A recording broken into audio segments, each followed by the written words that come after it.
Let's see if some people will come on live. How's it going?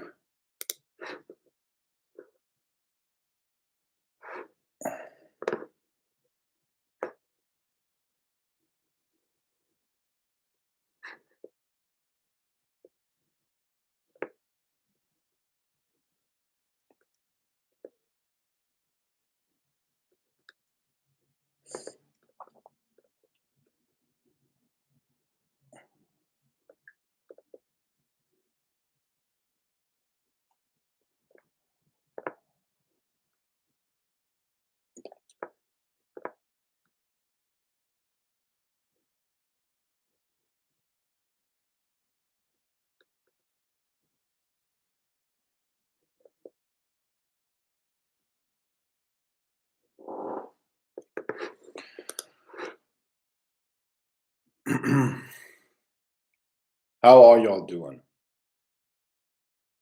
How's it going?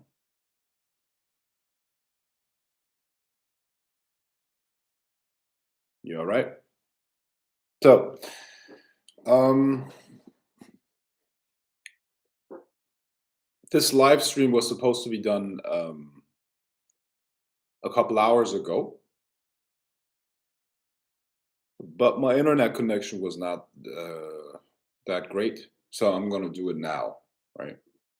So first of all, I'm gonna start talking about today's topic, which is psychic seduction, in a couple of minutes. Until then, I mean, once we got 20 people on, until then, please ask any questions that you have. Okay, I'll be right back.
So, what time is it over there?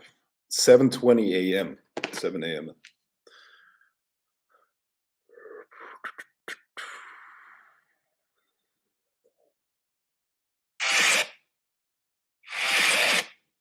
Jeez.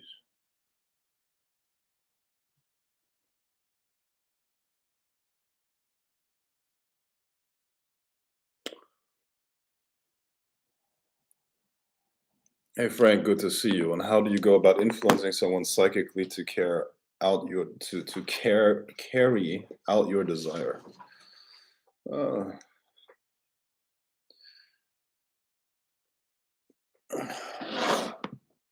there are many ways of doing that. Many ways of doing that. Carry type of, yeah, I get that. How to carry out your desire.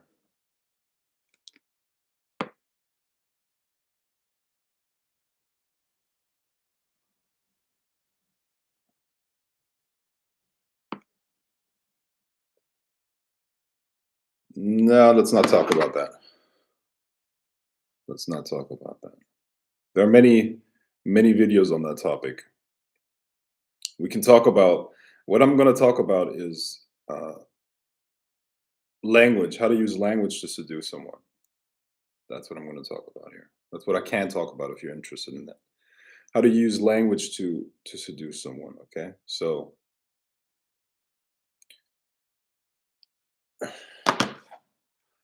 when you use words,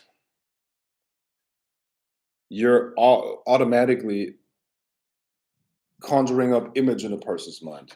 Yeah, subconsciously. When you speak, you're not just transferring a message. You're actually triggering images in the subconscious of the person. Okay. So those images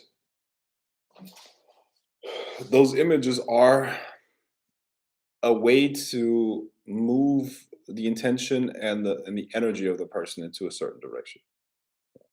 So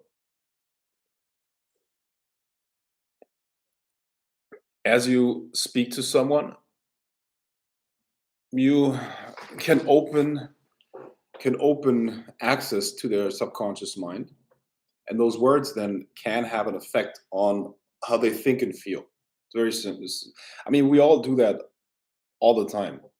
We all do that all the time. It's not about necessarily what words you use. It's understanding how language structures consciousness. That is much more important. How does language structure consciousness? Yeah. So consciousness is structured by language because in order to understand the message that is being transferred, or to understand the message that is being spoken, the person has to simulate certain things. They have to create an image that matches what it is that you're talking about. You see, so when you talk about something, when I talk about football, okay, what do you when I talk about football, what is coming to your mind? Okay, so you're probably thinking of, like, maybe you have images of NFL players or something like that in your mind, and that's fine.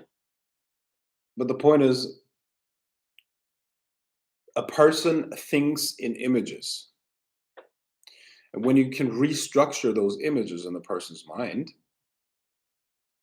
you can restructure their experience and how they see a certain situation. Yeah. Does that make sense? So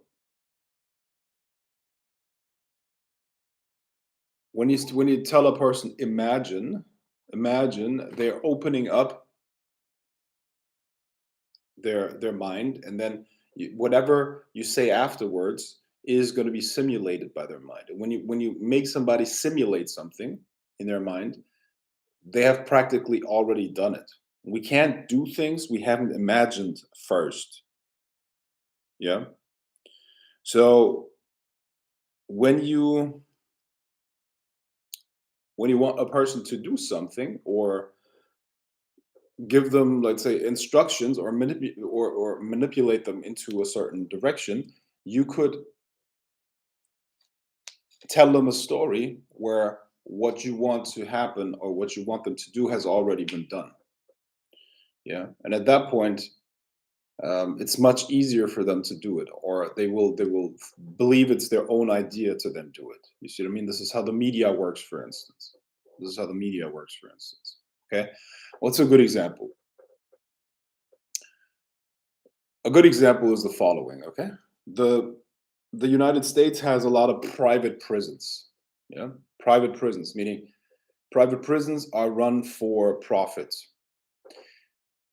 The prisons have a guarantee to have a 90% occupancy. Okay.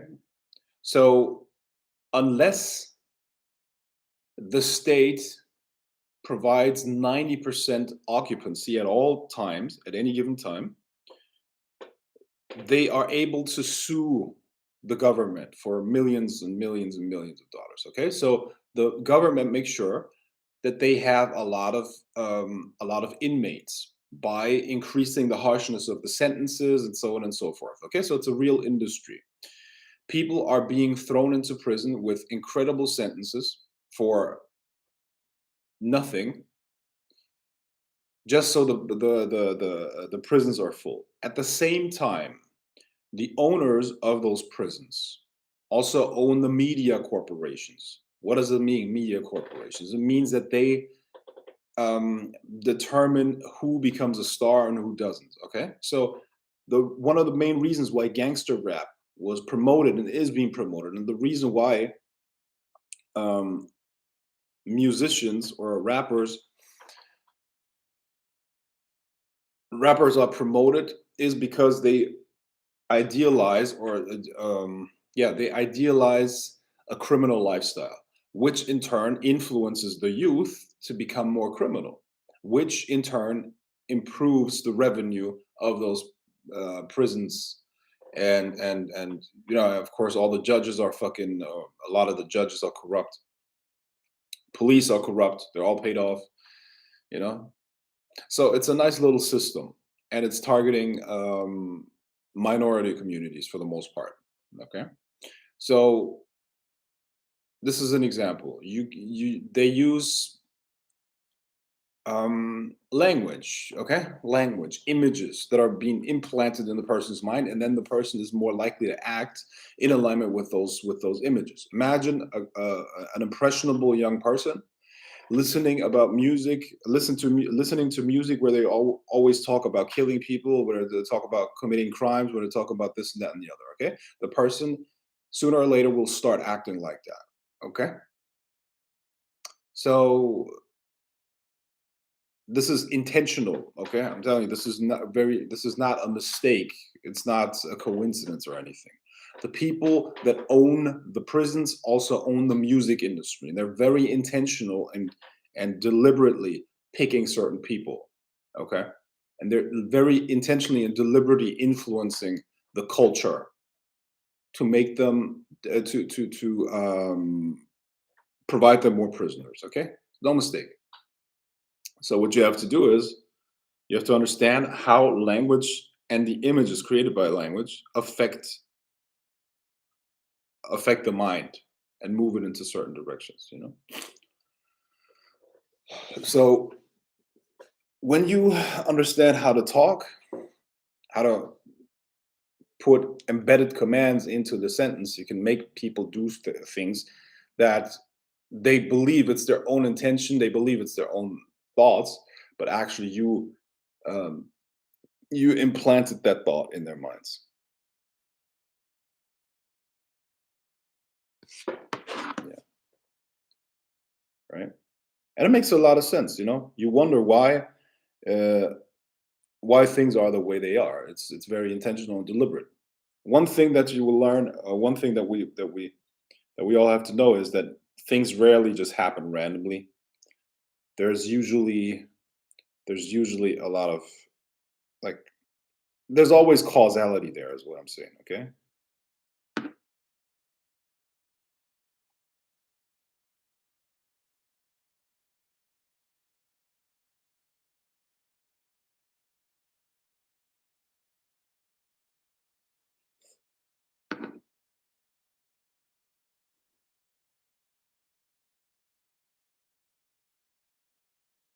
Yeah.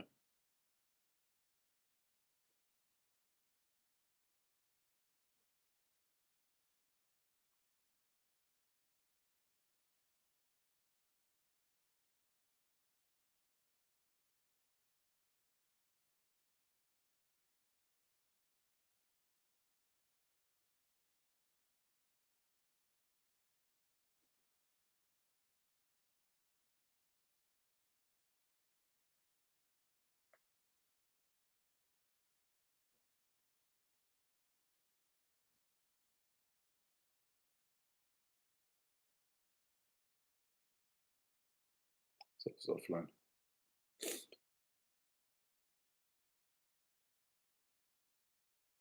What's up, Frank? What's your take on the Anunnaki? I'm not going to talk about that. It's irrelevant, bro. That doesn't change anything about my life. Even Anunnaki are real or not, it's irrelevant to me. It's irrelevant. Is love between humans true love, or is all love a transaction? Well, it depends on how you look at it. Uh, you could even say, I mean, love between let's say the purest form of love is probably between a mother and her child, or something like that, or between a father and his child. And um, is that transactional? Well, to an extent, your genes are being preserved by that creature. Okay, so there's always a self-interest involved. Like, the genes are being they're being uh, they continue to exist. The genes are still there. Okay, so that might be a reason. I don't know. So is love between humans true love? I mean, what is true love? Please explain that to me. What does that mean? True love. What I mean, true love. So without chemicals, there is no love. Without chemicals or without neurotransmitters, there is no emotion. Yeah, doesn't take away from it. I don't understand what you mean by true love. What is that? True love. What's that supposed to mean? Unconditional love, or something like that. A lot of people talk about unconditional love. I don't believe in unconditional love because it has no bearing in reality. It's a fantasy, and it's something that is really new. It's a really new concept. These things don't really exist, and it's only a very recent phenomenon that people think of these things in terms of unconditional love. There, what does that mean? Unconditional love. You know. Let me ask you. I don't know if you're a woman or a guy or whatever, right? But let's say you're a guy, okay? Code 919. You fall in love with a girl, right? You fall in love with a woman.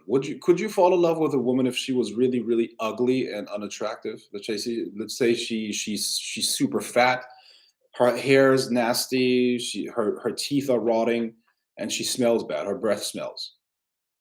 Could you fall in love with that woman? No way, exactly. So, but let's say that woman is inc- let's say another woman is extremely beautiful, youthful, flirty, thin. With that girl, you could fall in love. So what are so are you telling me? So what you s- love is always conditional. Love is always conditional. You see what I mean? So you know what I mean?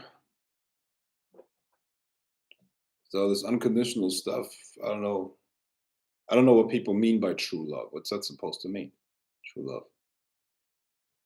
You know, it's a fucking Hollywood fantasy. Another thing, people are getting programmed with images, movies, and all that shit.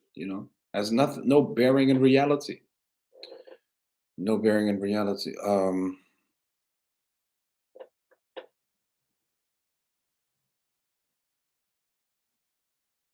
Do the spirits want us to research occult history and old grimoires, etc., or do they want us to learn about current occult knowledge and magical practice? What is more important to them?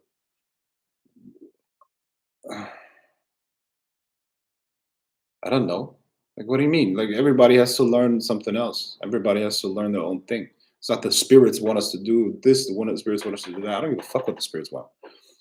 You know, it's what I want. I don't care about that stuff.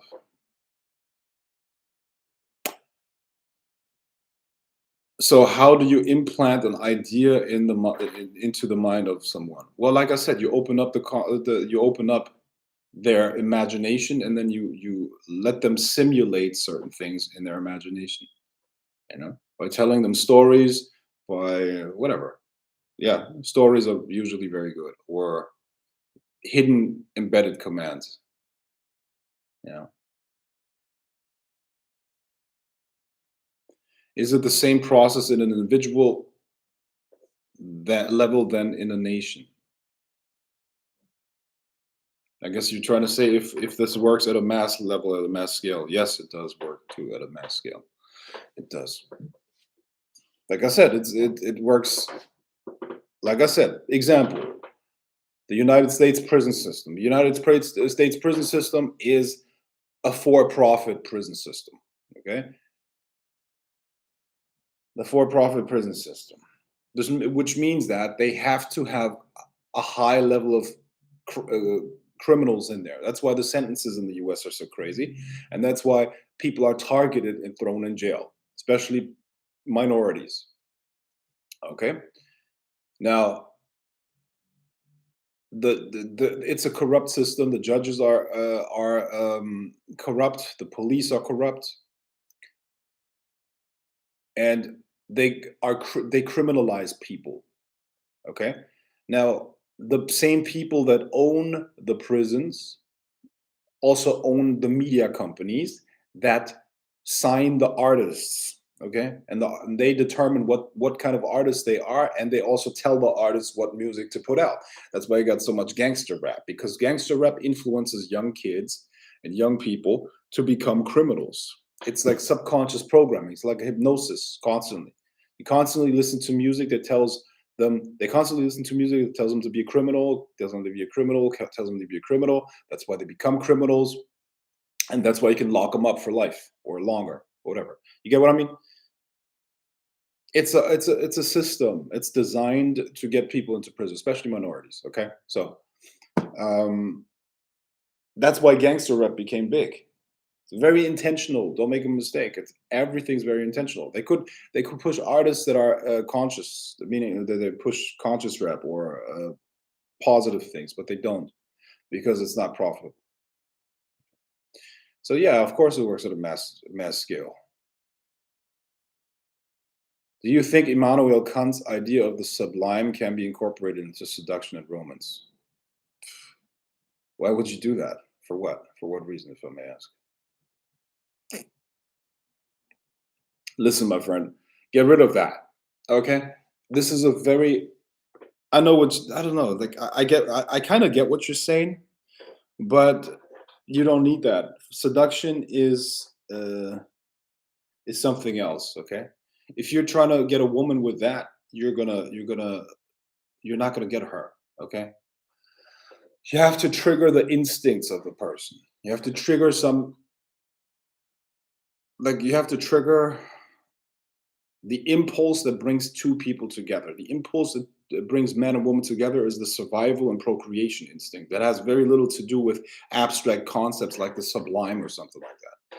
They have nothing to do with each other. Okay, so don't mix up things. Don't bring things. This is another thing here. Like the concept of unconditional love has nothing to do with seduction, because seduction or attraction is always conditional for sure. Okay, you get what I mean?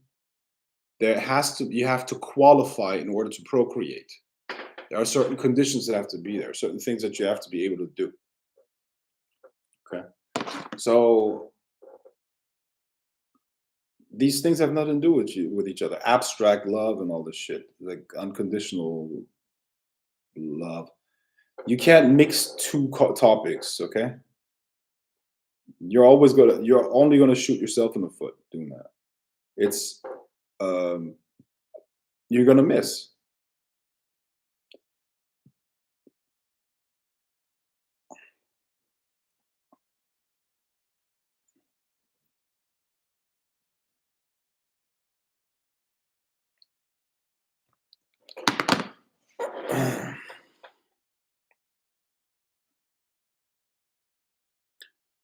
love is Love is conditional. Would you say that humans attaching too much emotional meaning to things have created issues in the world and the astral realm? No. I mean, how can you exist without putting meaning onto something? No, I think it is what it is. I mean, the world is a See, what you're saying is essentially like as if what you're basically implying is that there is a better way of existing and that there's a better way of living. Mankind is what it is. Mankind is the way it is. Don't try to change the nature of humans. That doesn't really make sense. What you need to focus on is, um, I mean, accept things as they are. Humans are, for the most part, a tribal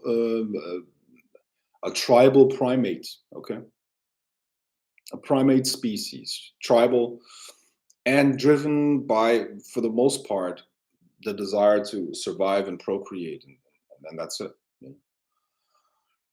That's all you need to know. And people do whatever they do. Also, it's not that everybody focuses on the same stuff. There are many different associations and intentions. And all that. Listen, guys, what I'm getting here is basically you guys are making it way too complicated. Don't mix the different topics. Don't these are all completely abstract and theoretical concepts. They have nothing to do with practically applying something like seduction. I was told the imagination is how you seduce someone, and the sublime is the ultimate stimulation of the imagination. Then you could link that to you.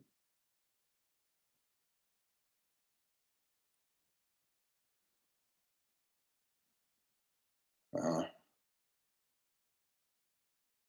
yeah, but I mean, the sublime is an undirected imagination. Like there is no, it's potential, pure potential. So what I mean, if you trigger the pure potential of the imagination in a person, but you're not doing anything with it, it's I don't know how you're going to use it. What's that going to do? The person associates you with the sublime or um, something that is very very abstract. I don't see how that leads to a seduction. What are the root triggers for generating impulse in a woman? You have to demonstrate higher value and not hit on her. You keep demonstrating higher value and you don't hit on her. Demonstrate higher value and don't hit on her. Also understand that that's always there's a time limit on the attraction that she will feel for you. For even it's a couple of years. Usually it's that most people divorce at the and like I think most marriages end after a couple of years, right? Or most relationships also end after a couple of years. So, in a sense, no matter what you do, the attraction is going to go away because women are basically biologically, and you can see that how women are programmed biologically. Biologically, women are programmed to get the seed of quote unquote a high value man, like an alpha, and to bear his children. Okay, and once that is done, she's supposed to look for a more easily controllable mate, which is what we call a beta, and the beta helps her with raising the child because the alpha is usually already moved on to to a new woman or a new female. Okay, and when you look at society, that's ever since the institution of marriage is collapsing, that's exactly what you can see. How many single moms do you see? There are so many single moms out there, and what they do is they look for a new guy. They got pregnant by the alpha, and now they're looking for a beta to help her raise the children. You see what I mean? And that's what women do all the time. So women are genetically programmed to leave you. Like they want to get impregnated by the alpha. They want to have his babies, and as soon as they have the babies, they will look for a more easily controllable mate to help her raise the children. That's how it works. Okay. So, what is the impulse of women to generate attraction? It's alpha qualities. You need alpha qualities. What are alpha qualities, bro? Uh, what is an alpha? An alpha male is you need to be a leader of men. You need to be a leader in some way or another. You will if you were if there was a task for a group, would you be able to take charge and lead the group? If you can't do that, if you can't be a leader, you're probably not gonna get pussy. You got to be a leader of men, and it's more important that you're able to lead men than women. Okay, because the women follow. When you lead the men, women follow. They fall in line automatically. So, are you a leader of men? Big point. Do you have pre-selection? Pre-selection means do other women want you? Yeah. Why is that important? Because it's a shortcut. A woman knows that other women will have scanned or screened you, okay? And if other women like you, if other women are attracted to you, it means that she's probably it's probably a good. I mean, it's probably a good match, or like he's probably interesting. All right. So that's leader of men, pre-selection, protector of loved ones. Okay. Are you a protector of the people that you love? Okay. The people do you protect your family, for instance? Okay. Do you care about your family? Do you take care of them or your family? Right. Boom. Um, leader of men, protector of loved ones,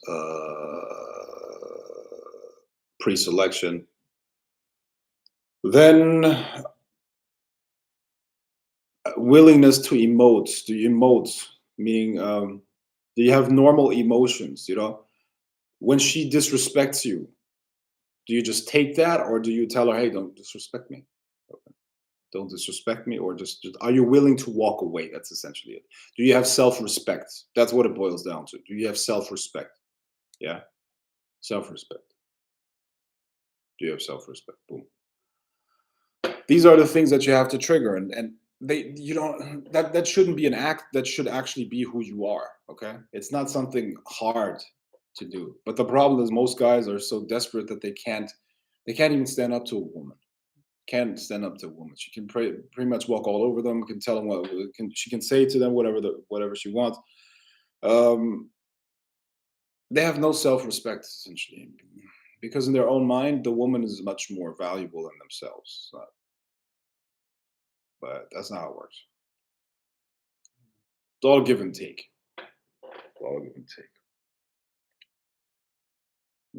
And yeah, that's basically what it's like. I mean, I don't know to what extent you have done online dating and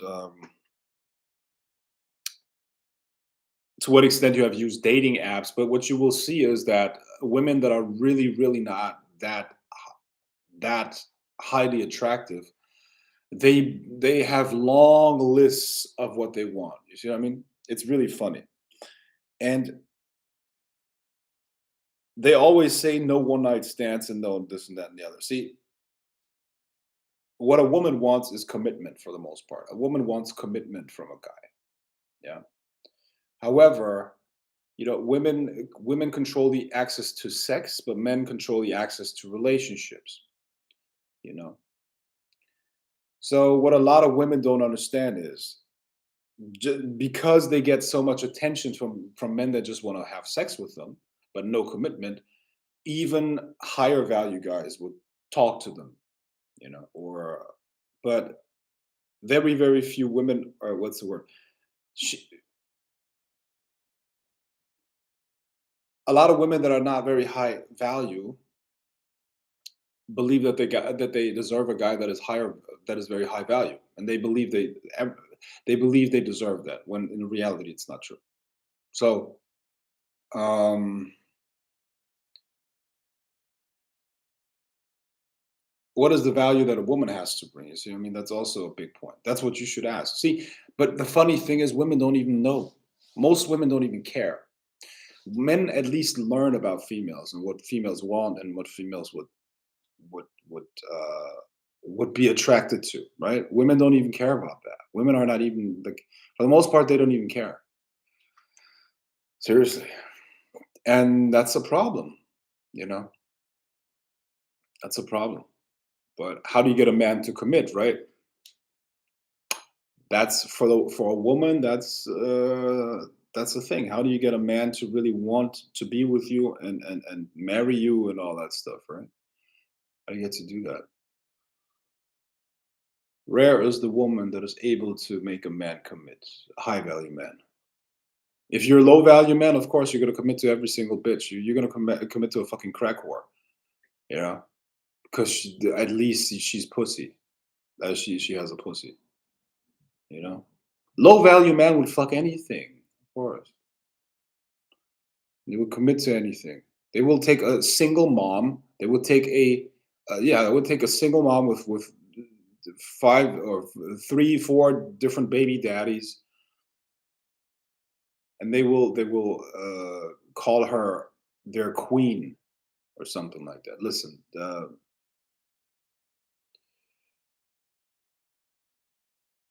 that's not valuable, in my opinion. Really not. But let's change the topic here. Um,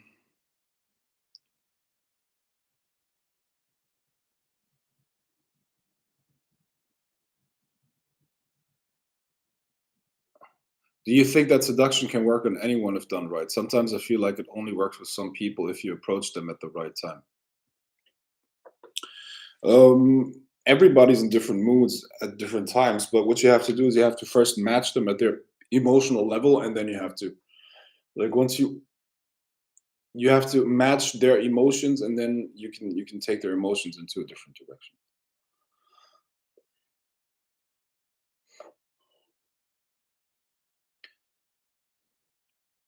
You were recently discussing the combination of virtual reality and witchcraft. How far along is this concept? Very interested. Well, you're gonna have to wait, and I'm not even 100% sure if I'm gonna put it out anymore, because here's the thing, man. My life plans have changed quite a bit. My plans have changed quite a bit. So I'm completely restructuring my life right now. So I don't know if this is gonna come out. I mean, virtual reality and witchcraft is definitely interconnected, but um, I don't know if I want to share that much about it, at the moment. Because it would be both beautiful and terrifying simultaneously, and is mixed with grandeur. Sorry, I think about this normal because normal stuff is boring to me. Whatever. Okay. Thank you. I'm learning a lot. These principles are powerful. Leader of men, protector of loved ones, pre-selection, self-respect. Yes, exactly. How do I align with Zapar in the simplest way without any elaborate rituals? No comment. Frank wouldn't say we need to be realistic and disciplined in what we want. Declining societies like what the Western world already shows what happens when you go against nature. Things fall apart.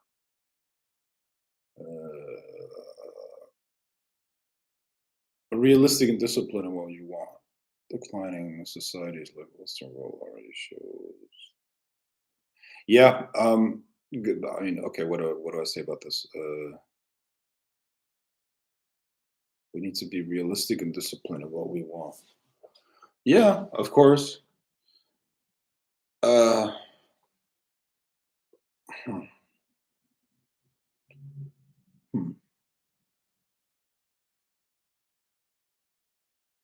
See, there are two types of people in this world. One type of person that believes that society influences humans, and then there's another person that believes in human nature and believes that human nature is, at the end of the day, the determining factor. I'm the latter. Okay, I believe there is a human nature,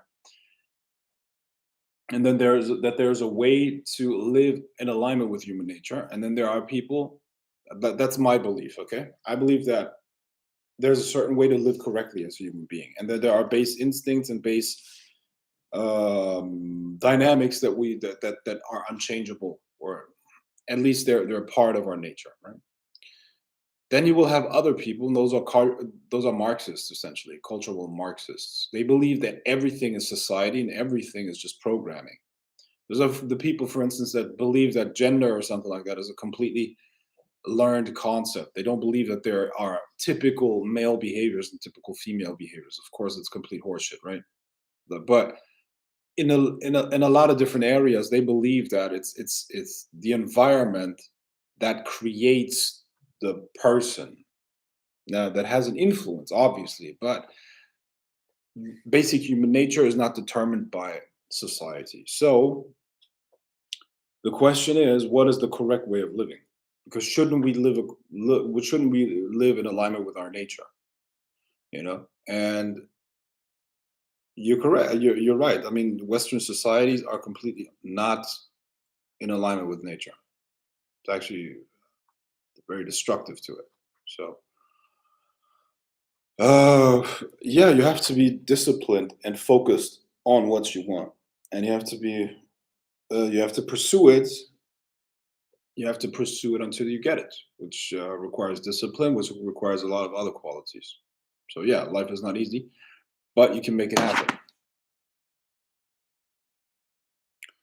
Yeah. Okay.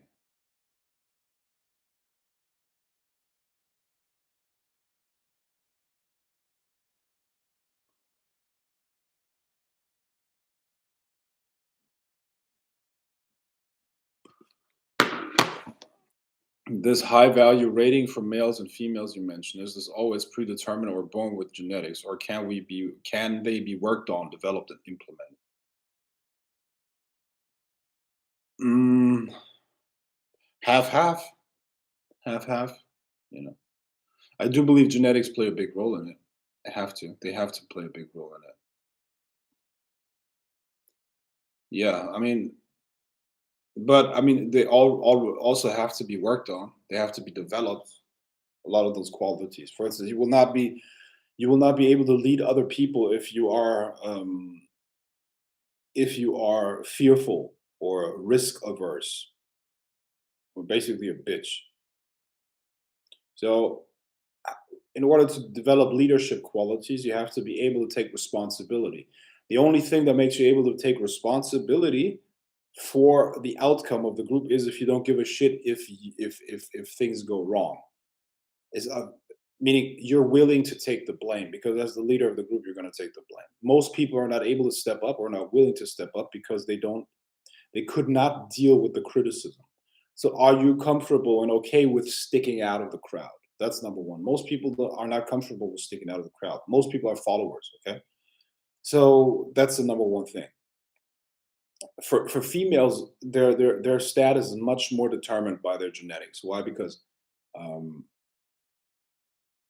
the majority of a woman's status is determined by her looks. That's what it is. Okay? A lot of women will fight that concept, but only the ugly ones or the unattractive ones. But it is a fact. It is a fact that a woman's value and a woman's status is determined by her attractiveness, physical attractiveness. The more of a bitch she is, I mean, sorry, the more beautiful she is, the more bitchy she can be and still get away with it. People are still going to be after her. You get what I mean? You get what I'm saying? So ideally, she also has a good personality. But even if a woman has a bad, shitty personality and she's very, very beautiful, she's still going to get away with a lot. You see what I mean? Uh, it is what it is. Now, for a man, a lot of those qualities are developed, but I wouldn't doubt that there are genetic factors. You know, I'm sure there are genetic factors. For instance, look, if you're tall and strong, it's much easier to be alpha than if you're small and weak, obviously, right? I would assume it's much harder. Like, I've never been short. I'm always like among the tallest in a group. You see what I mean? And once in a while, there's a guy that is taller and stronger than me, and I can feel it. It's like it's a physical presence that has an effect on you. Okay, I'm 6'4", 240 pounds. Okay, and I'm even getting bigger right now. I'm building more muscles. If you saw me in person, I'm pretty big actually. Now, when I see a guy who's taller and stronger than me, that affects me at a core level. I can't help that. It's like, whoa, it's like it's harder to feel alpha at that point. There's a little bit of intimidation going on, a little bit of an intimidation. I don't get intimidated that much, but I can still feel it. You see what I mean? So it's definitely easier to feel alpha when you're tall and strong. There's a factor because look, I mean, the way we're built is in the past, in our prehistoric past, the alphas were the strongest and biggest. Yeah, strongest and biggest. I mean, the smartest. I mean, intelligence is very, very important and very good, but usually only when it's coupled with physical strength too, right? Um, Bill Gates is not alpha. Bill Gates is not an alpha. He's a genius. He's very smart. He's even he used to be the richest man in the world for the longest time, but he's still not an alpha guy. You know, still not an alpha guy. So he's and definitely not attractive to most women, even though he's fucking rich, right? What woman fantasizes or thinks Bill Gates is a sexy man? It never happened ever. I'm sure not. I'm sure there's never been a woman that looked at Bill Gates and was like, "Wow, that guy's hot," ever. Even though he had to. I mean, you get what I mean, okay? So there are genetic factors. Um, Now, In my opinion, the ideal combination is you're physically strong, you have a physical presence, but you're also intelligent. Okay, because at that point you are strategic, and strategy beats a lot of other things. Okay,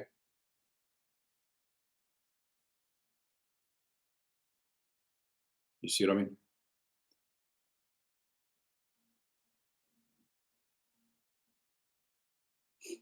How do I lie? Okay, this okay. Complete nerds with millions in the banks still get hot babes. Hot. No, they don't get hot babes. Hot babes are with them so that they can extract value from them. They can leech on them. But they wouldn't. The women would never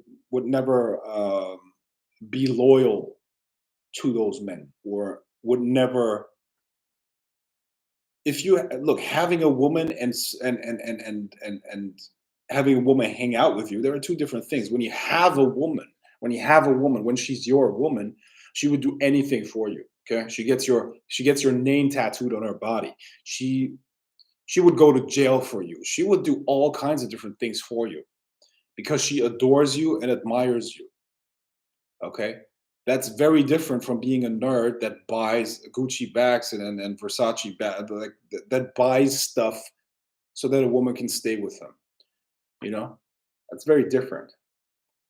A gold digger is something different from a girlfriend or having a woman. You see what I mean? So how do you make a woman dedicated to you? How do you make a woman dedicated to you? How do you make a woman want to be part of your life and not just take your money? You see what I mean?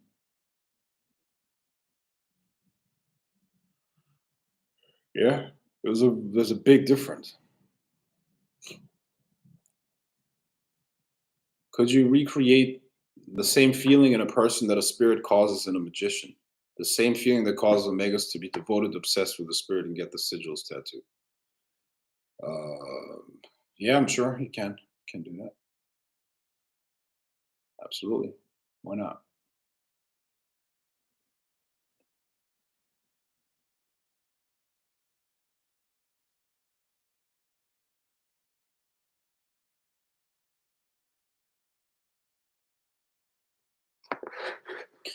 Let me get their sigils tattooed.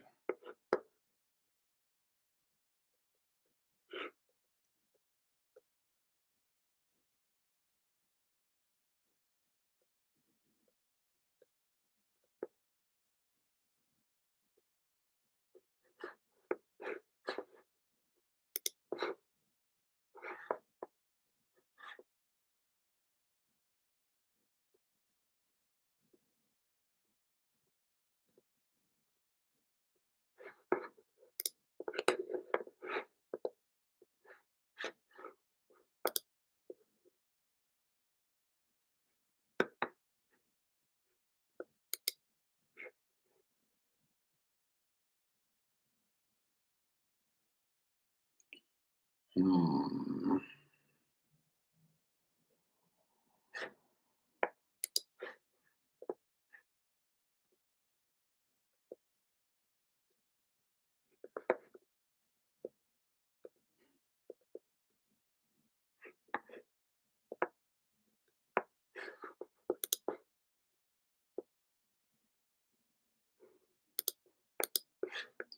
Let me see.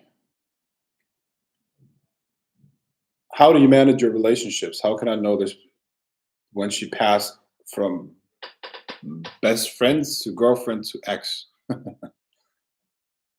uh,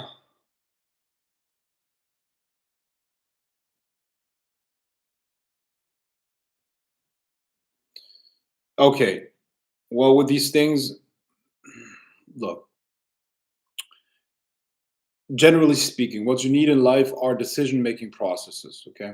You need decision making processes because otherwise it's going to be too much cognitive load. Example, let's say you go to a restaurant and you want to eat.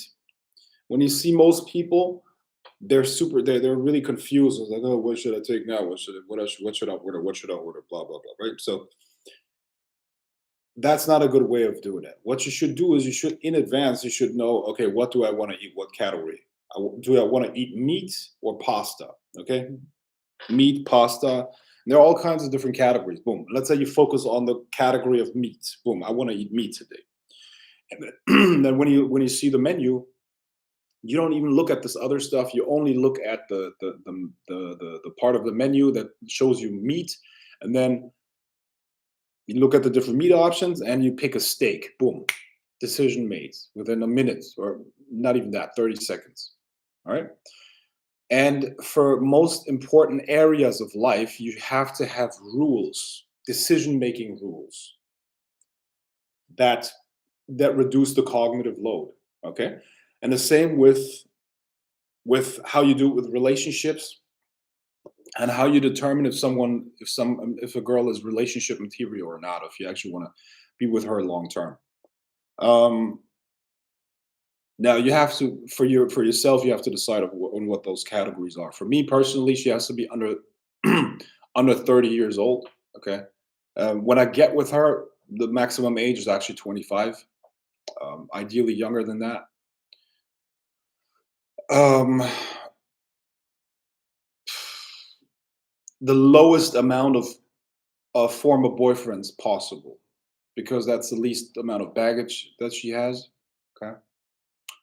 Obviously, she has to be physically attractive. Even if the face is not that great, the body has to be good. And I need compliance. I need compliance. I want to I want to take the lead in the relationship, so I need compliance as well. So those are the categories that I look for in a girlfriend. In a friends with benefits or something like that. What I'm looking for is, um, yeah, basically beauty, feminine energy, and no drama. That's what I look for. Yeah, friends with benefits, and that's it. And when does a girlfriend become an ex? When does a girlfriend become an ex? In my mind, it's when she starts disrespecting me. That is a thing, you know.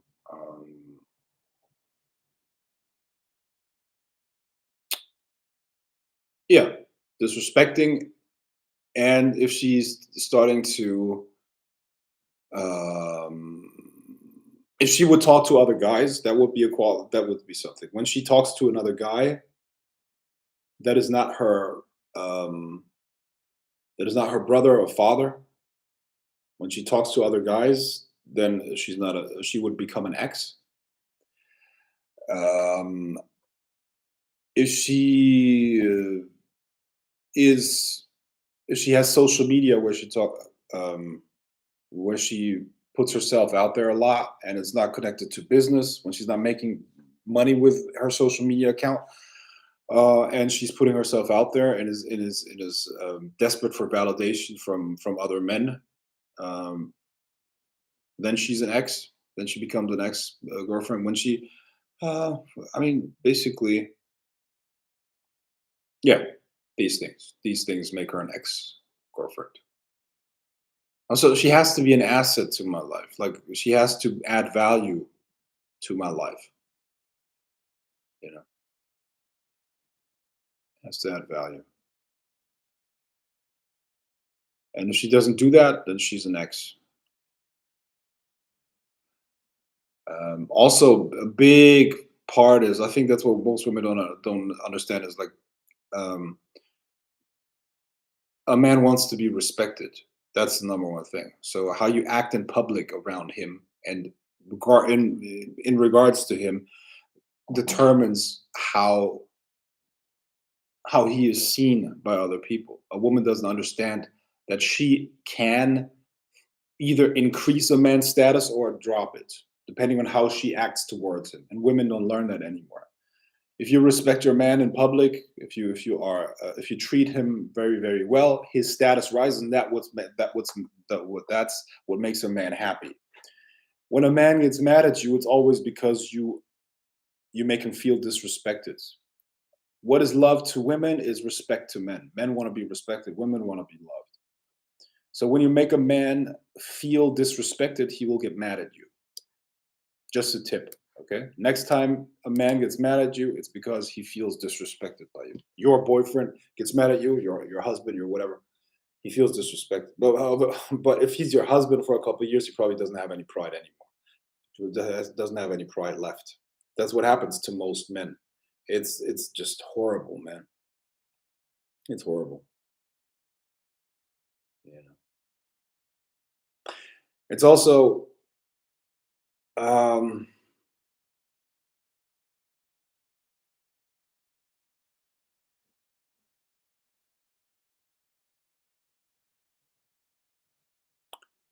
huh, what else? I mean, there are many things that I could say about this, but let's not talk about this. Um, is there such a thing as an omega male? I don't know. I don't know. I really don't. I really don't know what that is. But if that's a question, you probably. I hope you are not an omega male. If that if that's your question, are you an omega male? I don't even know what that is, but I'm not tuned into that shit. Would you say relationships that occur naturally will always outlast the ones created with magic in the majority? No, I don't believe that. Friends with benefits. Mhm. How do you get money out of a woman or a man? How does a person have value? How do you get money out of a woman or a man? I think that's a bad frame, to be honest. The way you phrase that question, that's a bad frame. How do you get money out of a woman or a man? How do you get money out of a woman or a man? Yeah, you're probably a woman asking that question, right? Yeah, I get it. Okay. Yeah.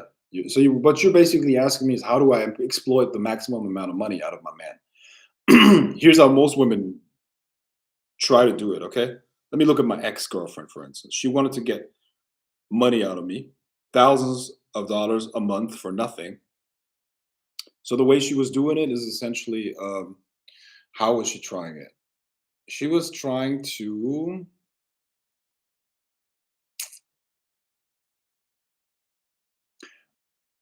She would just start drama. She would lash out. She would get mad. She would get angry. It's like, oh, I need this, I need that, I need this, I need that. Blah blah blah. Look at this, look at that. You know, and she was basically like a little child, like a big child. She would throw a tantrum. So the way women want to, I mean, listen. The question that you should ask is, how do I get my man to want to take care of me? That's a good question. How, because men want to take care of their women usually. So the question is, how do you get your man to want to take care of you? Be Make him feel like a king, like you respect him. You can literally speak life into a man. A woman that believes he will do anything for you if you treat him well. Tell him how great he is.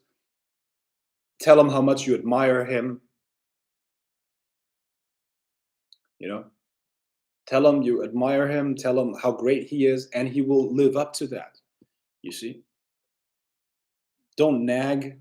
Treat him with respect. Treat him like he's your king, and then he will act. He's not going to go to another woman. Doesn't mean he's not going to have sex with another woman, but he's not going to love another woman. He's going to do everything for you. If you treat him like that, you got him. Believe me. If you tell him, listen, you're the greatest. I know, I believe in you. You're so amazing. Blah blah blah blah. You will speak life into him, and he's yours at that point. He's going to do everything for you. He's going to want to take care of you. But if you don't do that, this is, for instance, something that my ex girlfriend did not understand. Because for her, it was all about her. She was not able to make me feel appreciated or respected. You see what I mean? She did not make me feel appreciated or respected. Not enough to want to take care of her like that. You see what I mean? When she would dress up, or she would dress up a lot, but she would look pretty, but she would look pretty for herself essentially, right? She would look pretty for herself and not treat me with the respect that I needed. You see what I mean? So what I'm trying to say is basically, if you want a man to do everything for you and take care of you, you got to make him feel like he's your king, like he's like everything to you, and then he's going to do that. So be the princess that has found her prince, and then he's going to do everything for you. Would you say that dating has stages, like not only in the relationship but in life? Like at 20s, you are exclusive. The ITS, better long-term relationship, etc. Yeah, no. Maybe for a guy, yeah. I think for women and men, the timeline is very different. Uh, I think a woman should find the best guy that she could find, and she should take her time. I also believe that a woman should stay a virgin as long as she can, or as long as possible. That's my personal belief. Okay, and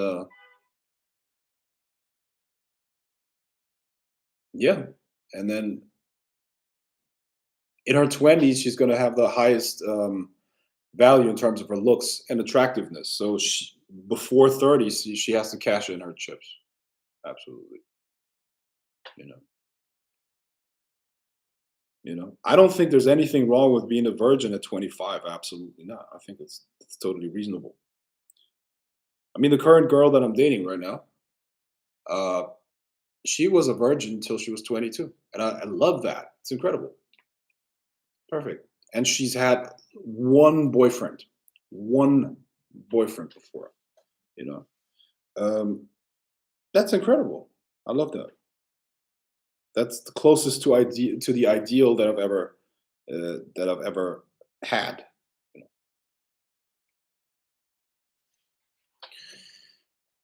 All right. To what extent should a woman be compliant? I'd assume men don't want doormats as partners. Yeah. See, this is a problem.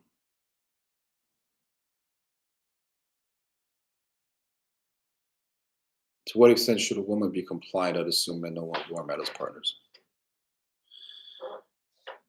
I don't understand that question. To what extent should women be compliant? I mean, it's always it sounds like you're assuming that if you're compliant with your man, that he's gonna like automatically mistreat you. It's not like that. It's not true. To what extent should a woman be compliant with men? To 100%, she should be compliant, because if he's her man, he's building their life, and if he's building their life together, then she should be 100% compliant. 100% compliant. Like, I don't understand. Like, see, this is what I don't get sometimes. It's essentially, yeah. I mean, building a life takes time and it takes effort, and you have to like be consistent with it and patient with it. And usually the guy does that, right? Usually the guy does that. And when you're compliant with a man doing that, it means that you're helping him, and he's not going to forget. The best thing, look, age is not kind to women. Father time is not kind to women. Father time is not kind to women. So what you have to figure out is, or what you have to think about is, okay, what's going to happen in 10, 15 years? In 10, 15 years, okay, I have this guy now. Now, first of all, what is his potential? Is he looking into the future, and is he working on building something that is long lasting? That's the first question that you should ask yourself, okay? Let's say you're now 25 years old. In 5 years, you're going to be 30. And age is not kind to women. You know it. Everybody, you can't deny it all you want. You know that once you start wrinkling, once you start putting on weight, once you start like you become less attractive, and you're not going to be able to compete with a young woman anymore. Okay? Just because she's younger, she's going to be more attractive. Boom. That's just a fact. Now, today, let's say you're 25 years old, 26 years old. What's going to be in 10 years from now? Okay. What you have to look for, in my opinion, is with the guy, you got to look for the guy with the highest potential. What is he working on? What are his plans? What is he creating? Okay.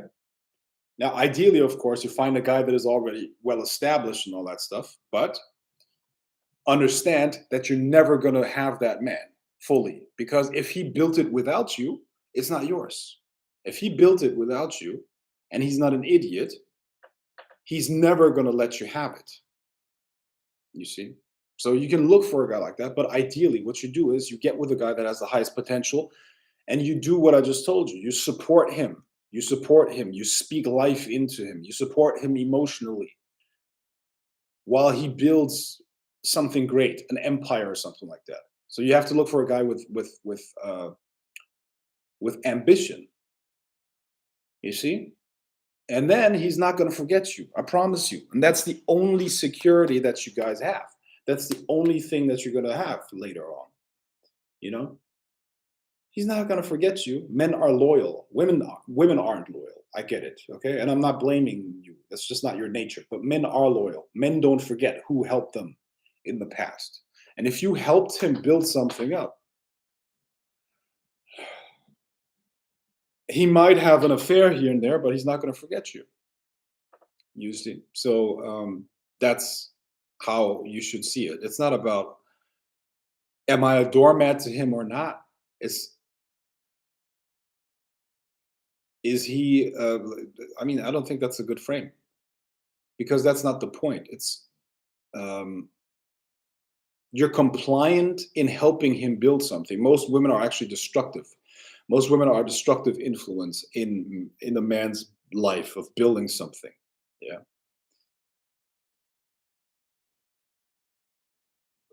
I don't want to keep talking about, let's say, my ex friends, but my ex was a destructive influence in my life. How?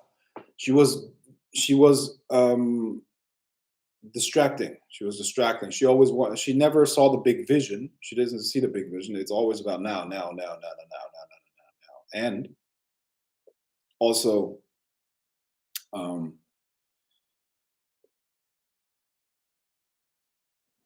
the way you build something is you focus on building. You don't focus on spending and wasting resources in the now. It's going to be a problem.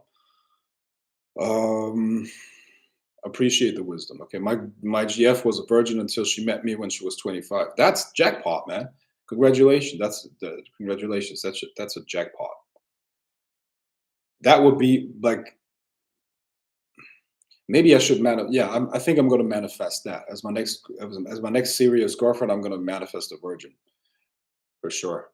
Uh, no baggage, virgin. I'm the first guy, ideally the only one forever. That would be great. A 24-year-old virgin. Man, that sounds like a dream come true to me. How do I get rid of a third party that interrupted my vision psychologically?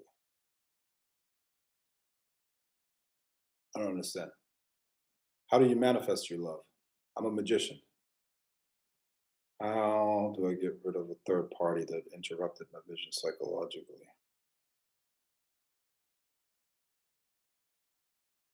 Do you believe there are leagues in the dating game? If so, how can you seduce a 9 to 10 woman?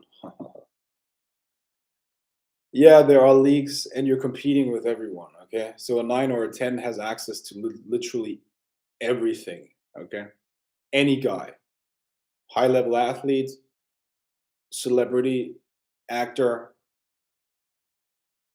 wealthy businessman. So a 9 or a 10, like once again, you give what you get. Do you deserve that? Do you deserve that level of woman? You know. So if you're not at that level, you're probably not going to get a 9 or a 10. So are you rich, famous, and all that stuff? If not, if you're not that, forget about a 9 or a 10. Yeah. Why don't you do more live rituals? Because I don't want to do that anymore. That's why.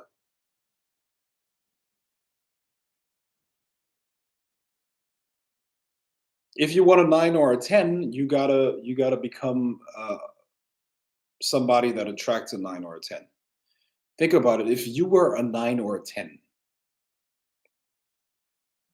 and when I look, a lot of women say I'm a 10, I'm a 10, I'm a 10, or I'm an 8, I'm a 9. You're not an 8, 9, or 10. Listen, if you need pounds of makeup, if you need pounds of makeup to make yourself look presentable, you are not an 8, 9, or a 10. You're a 7 at best. If your body's nice, if your body's banging, okay, all right. But don't be delusional. You're not an 8, 9, or a 10. Most women are not eights, nines, or tens.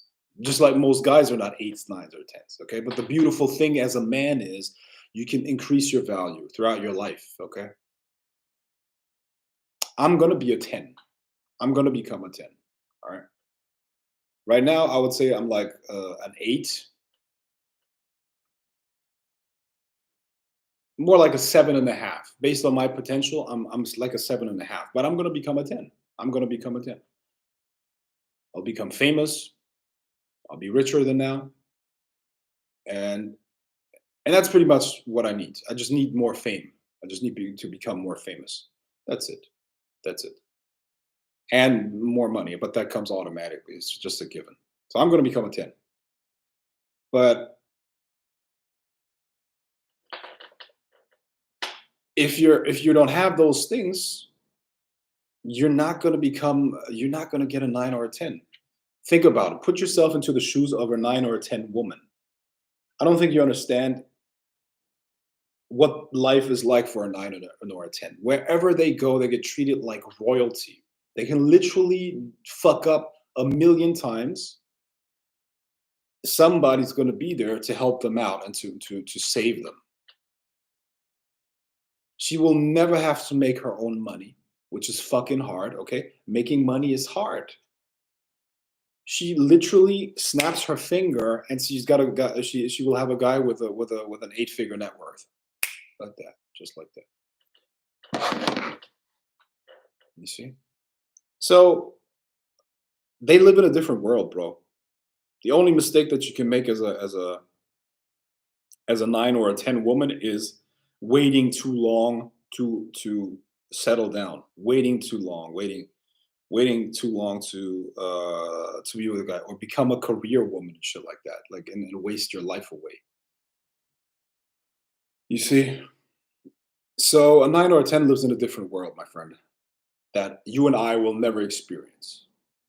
We have to work on ourselves to the point where they become attracted to us, and then they will come to us. Okay.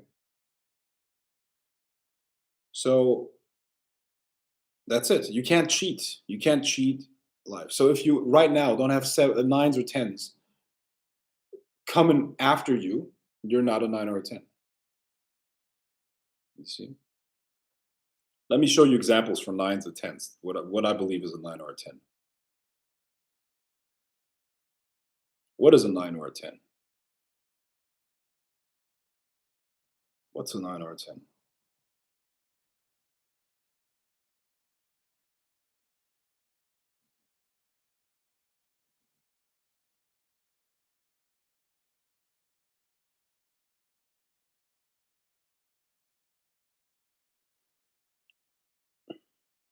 And you know what?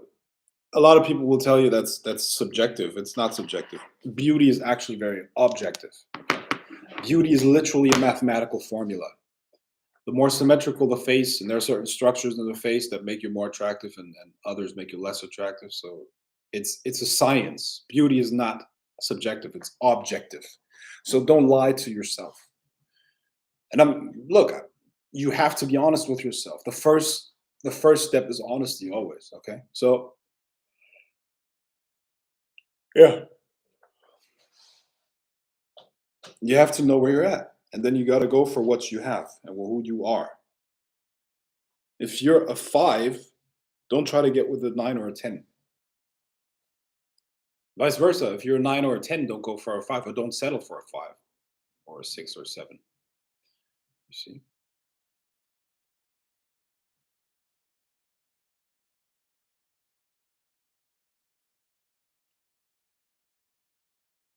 Do you think women can become loyal if the sex they receive hits the spot every time? Yeah, that's one of the main factors to make them loyal. You got to be able to sexually satisfy them 100%. If you can't satisfy them sexually, then it's over. Like you can literally give them everything, but if you can't make them happy in the bed, then it's futile. You're gonna lose them for sure. They're not gonna be with you. Sex is pretty much one of the most important parts.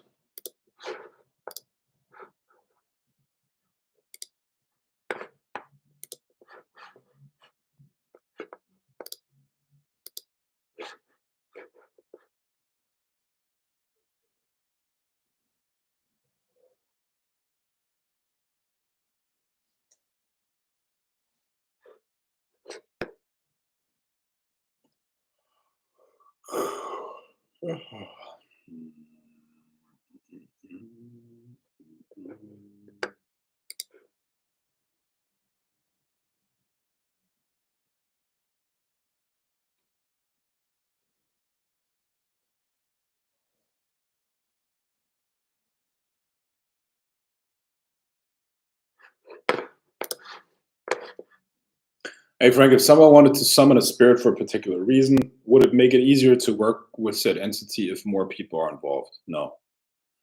Nope. It's usually easier to work alone with a spirit.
Okay, what else we got?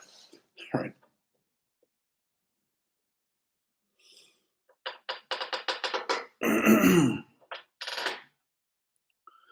I don't know about male loyalty though. I've seen too many men leave their loyal and submissive wives for a decade for a young haughty. Johnny Depp did that. Well, okay. All right. If you don't believe me, or if you have a different opinion, it's your right to have a different opinion. It's fine. You know, it's fine.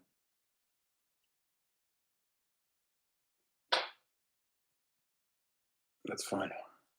And I'm sure there are guys that like dominant women, but those guys are not going to be high value guys. I'm pretty sure about that.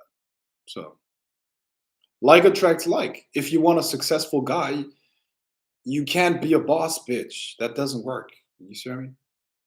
What I don't. What successful man wants a domineering woman at home? It's retarded. It's ridiculous. At least in my opinion. You see? But then again, I'm only listen. I'm. If you don't believe me or if you have a different opinion, that's fine. I'm just telling you my opinion. I'm not trying to convince anyone. It's just my opinion. Do you think that the longer the relationship, the more love there were? Bro, are you English is not your first language, is it? Or does it always turn toxic? So you're basically asking me that the longer the relationship, the more love there will be. Mm, the longer the relationship, the more love. Like I said, I don't believe in unconditional love. I believe I believe in loyalty, absolutely. Loyalty and respect that grows over time. Yes. But at the same time, I understand. Listen, what Anna just said in terms of a man leaving his wife for a decade younger hottie. It happens all the time. Happens all the time. Yes. However,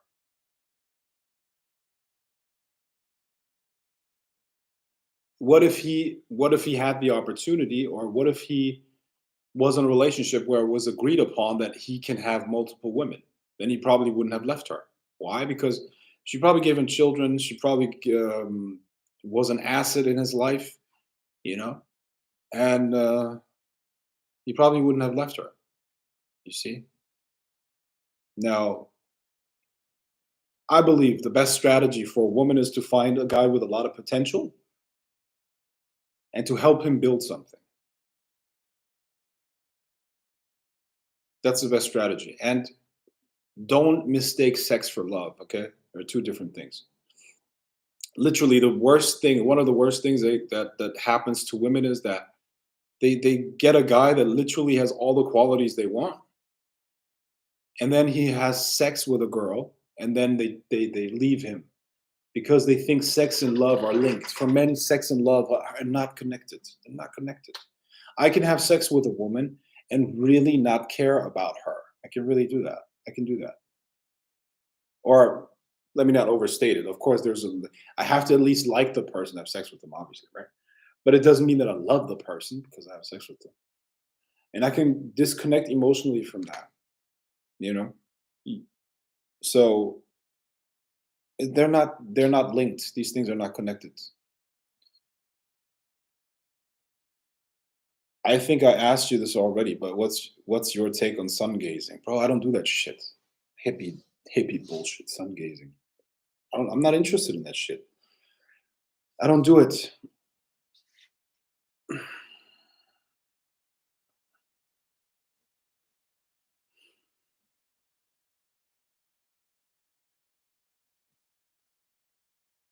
To me, this is literally just hippie bullshit. So,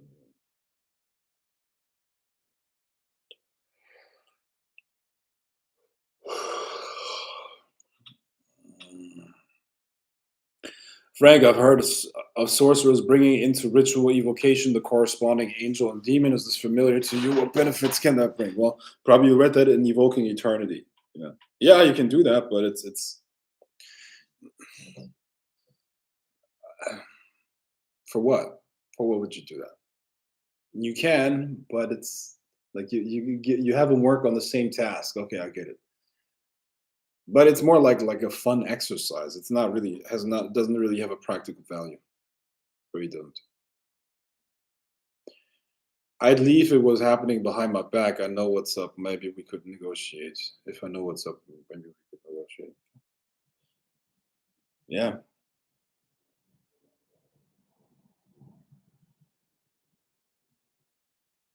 it's up to you.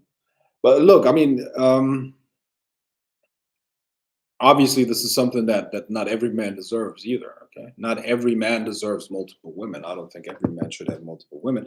In fact, most guys don't have one woman. They don't even have one. Most men don't even have one woman. A lot of the times. You know. I mean, I think at any given time, like 30% of all men don't have sex with any woman, or even more. There are guys that have dry spells of years. They don't have sex with a single woman for years. You know. So if I mean, if it's the right guy, then he will deserve it. You know,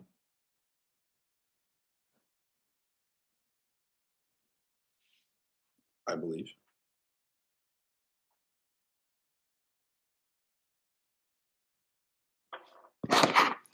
Yeah, it's a controversial topic. It really is.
I'd leave if it was happening. How does a woman? Mm, how does a woman?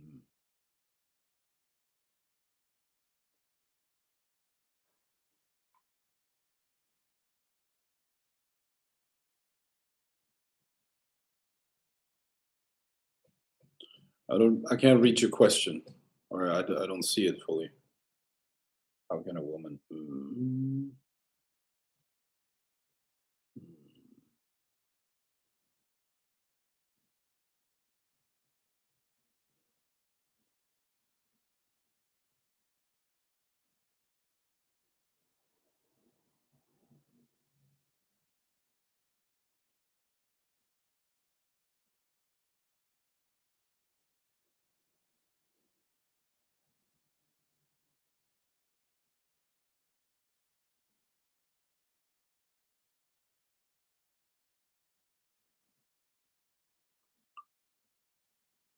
How do you finish a dry spell effectively?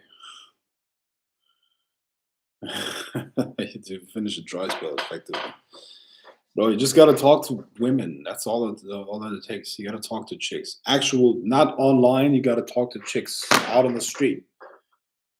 You go into a shopping mall and you talk to a whole number of chicks. You talk to chicks, and in order to have sex, bro, like in order to just have sex, you just literally gotta be a little bit confident. Just be a little bit confident, and you're gonna fuck one of them. I don't know if you have to talk to 15, 20 women. One of them is gonna have sex with you. That's it. It's really that simple. Because women want to have sex too. You know? That's how you end a dry spell by just talking to a lot of women. It's literally the easiest thing in the world, bro. It's literally the easiest thing in the world. I'm telling you. It's just you're not talking to enough women, and you care too much about their reactions. They're just people. Who gives a fuck? She doesn't like you. Oh, okay. Move on to the next. She doesn't like you. Who cares? Who gives a fuck? I think this is also one of the biggest problems that men actually have. It's like you're making women are too important in your life. Women are not the most important thing in your life. The most important thing in your life is your purpose. As long as you are on your purpose, everything's okay. Everything's okay. Listen, literally everything in my life could go wrong. I got my purpose. And as long as I got my purpose, I know what direction to go into. Women are like a compliment. I don't care. I don't really care. I don't really care. You see what I mean?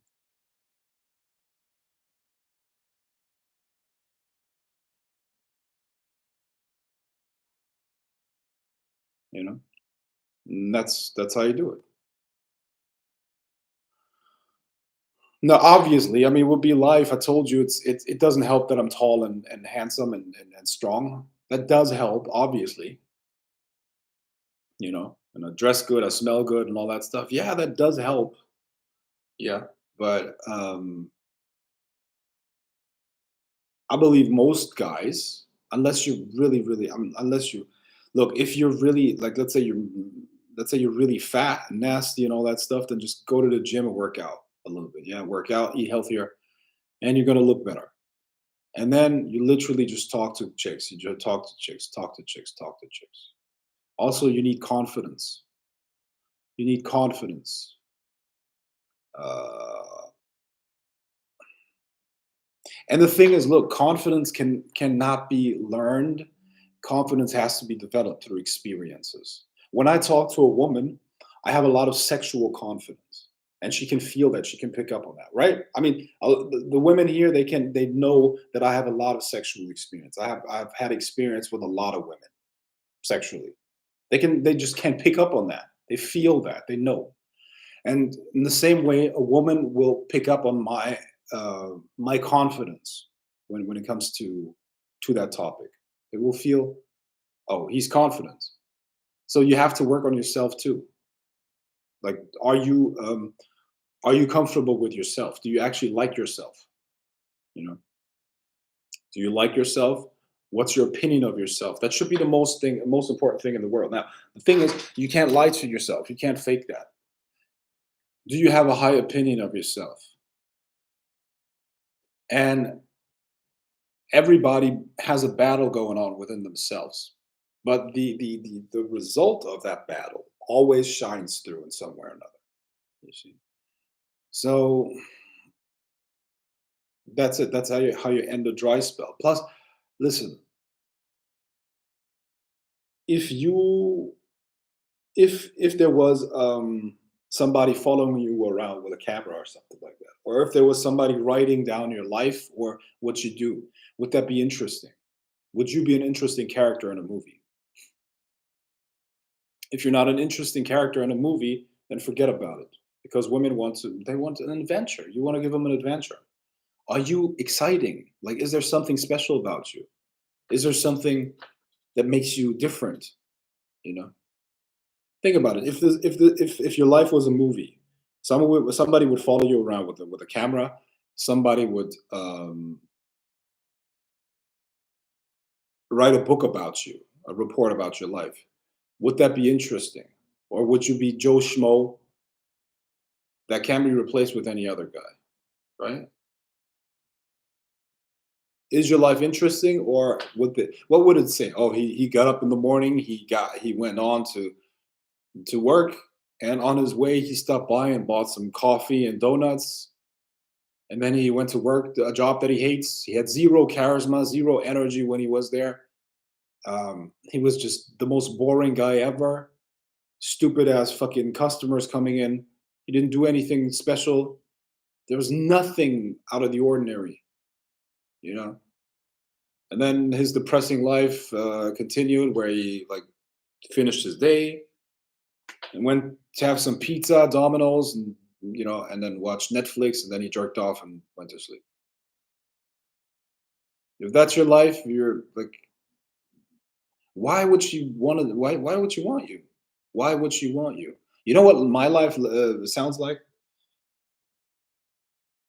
Um, my life. Okay, what would the day in my life sound like? He got up in the morning. He was working uh,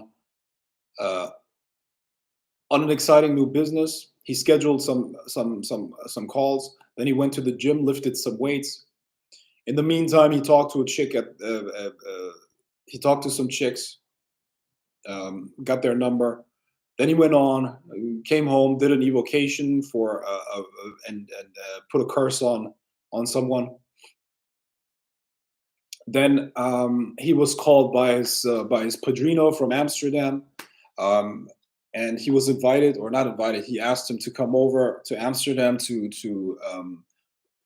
uh, to do an exorcism on someone, to release a spiritual influence on someone.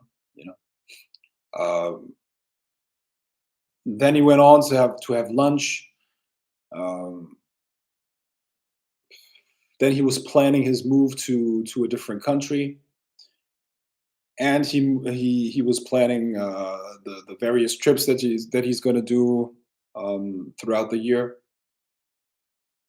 You know, then he had to you know work on some business deals because he's buying a company. And then at night he was talking to a new chick. And then he went to sleep. And then I mean, you get what I mean? So make it a little bit more, make your life a little bit more interesting. When your life is interesting, you'll be interesting. Do you have something interesting to talk about, man? Do you have something interesting? What's going on in your life? Is there anything interesting going on in your life right now? And that is intentionally created. You have to create an interesting life. You know,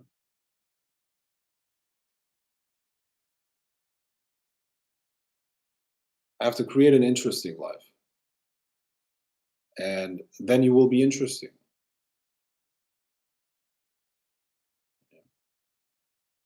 Also, to be interesting, you have to be interested. When you talk to her, you don't talk to her to validate yourself. That's what most guys do. They want her to validate them. It's like when she likes you, when she likes them, they're happy. When she doesn't like them, they're devastated. She's just a person. You talk to her either for practice or for the experience or because you find her attractive. That's it. That's it. You've talked to her because she's attractive. You don't talk to her so that she likes you. You don't talk to her so that you feel like you're the man because she likes you, whatever. Doesn't matter. You talk to her because she's attractive to you. That's it. There's no other reason, and you don't need another reason. So forget all this indirect game. Listen, the way I talk to women is just I walk up to them. Wow, listen, I saw you from over there, and I thought, what a beautiful woman. I want to say hi. Boom, that's it. And you just talk to them. A lot of them are going to be like, oh, I have a boyfriend, blah blah blah, whatever. Who cares? And some of them are going to be interested, and then you know that's it. It's really that simple. How do you finish a dry spell? I got that. Okay. When you're looking for a female to build an empire or success in general, is that the same woman to look for to start a family with, in your opinion? Well, first of all, you're not going to build the empire with the woman. You're going to build it. She's going to support you emotionally. I get it. Okay. But she's not going to be responsible for you building that empire. That rarely ever happens. Ever, ever, ever. Okay. It rarely ever happens. Um, Look, when I'm single, I'm so much more productive, so much more productive. So you tell me, a woman is not a woman for the most part is not helping me be more productive. So she's not going to help me build an empire. But what she can do is she can emotionally support me. She can emotionally support me. Now that's a lot of value. Okay, I'm not taking away from that. But I wouldn't call that building the empire together with me. She's emotional support. She's on my team. She's my cheerleader. My cheerleader. That's it. She's my cheerleader. Just like a cheerleader is not playing the game, you're playing the game. You're out there. You're getting you're getting messed up. You're getting fucked up. You're doing the work. She's your cheerleader. Okay, and that's enough. That's a powerful role to have, but it's not the same as actually building the empire. You see, so is that the same woman to look for to start a family with, in your opinion? Well, ideally, yes. Ideally, that would be the same thing. But what you have to understand is that as soon as kids get involved, as soon as there are kids, um, she will no longer be your support. She's going to be the support of the children. She just doesn't have the energy. She's not going to be able to support you anymore because she doesn't have the energy, because all of the energy will go to the children. Don't underestimate how hard it is to raise kids. Okay.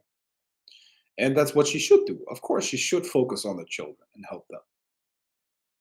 So there are two points in life where a woman changes. Number one, when you get married, and number two, when she has children. These are the 2 points in life where a woman changes. Also, as soon as you get married, there will be no more sex. Okay, very, very, very little sex. And after you have kids with her, that's going to dry down even more. Okay, so if you think that you can have a marriage with a lot of sex and a great sex life, that's pretty much listen, if you're a marriage with a great sex life is not going to happen. That almost doesn't exist. There are a few outliers, but 99% of all marriages are sexless. There's not no excitement going on there. No excitement. You know, and you should see these things differently. Love and building something together is not necessarily connected. Also, sexual desire and marriage and a relationship are not necessarily connected either. People are trying to put all of that stuff into one thing. I don't think it works. I don't think that works. There's not one person that can give you all of that. At least there's not one woman that can give me all of that.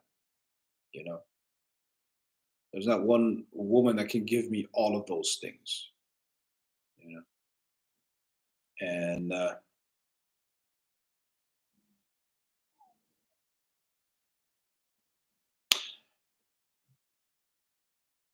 yeah,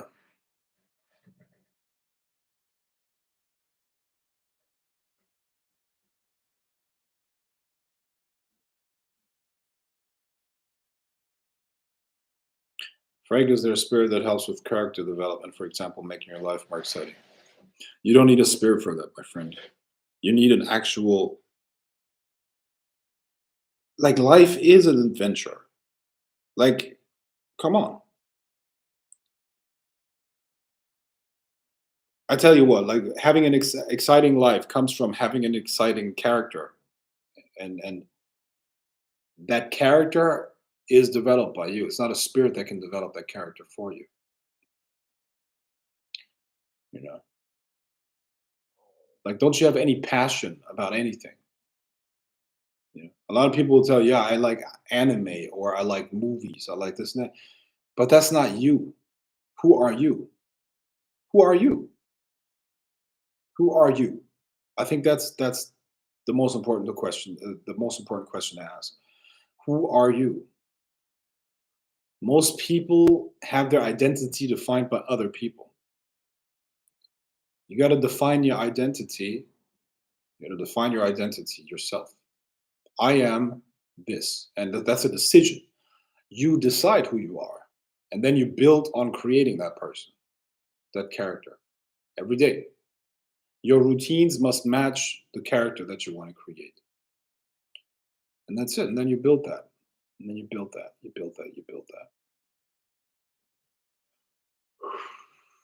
and it's going to be hard. There's going to be a lot of work involved in it, but that's it. There's nothing else but a character that is being developed, a personality. There's literally nothing else.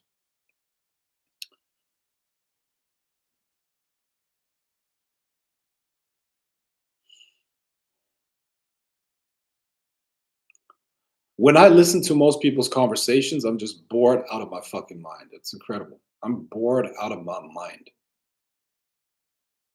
It's like, um, people talk about, most people talk about things that have no substance, I would say, for the most part.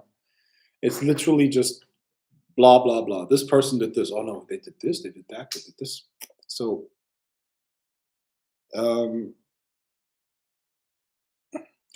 I guess you gotta be, yeah, you turn yourself, you become an interesting person, and then um, you will attract interesting experiences and an interesting life, I guess.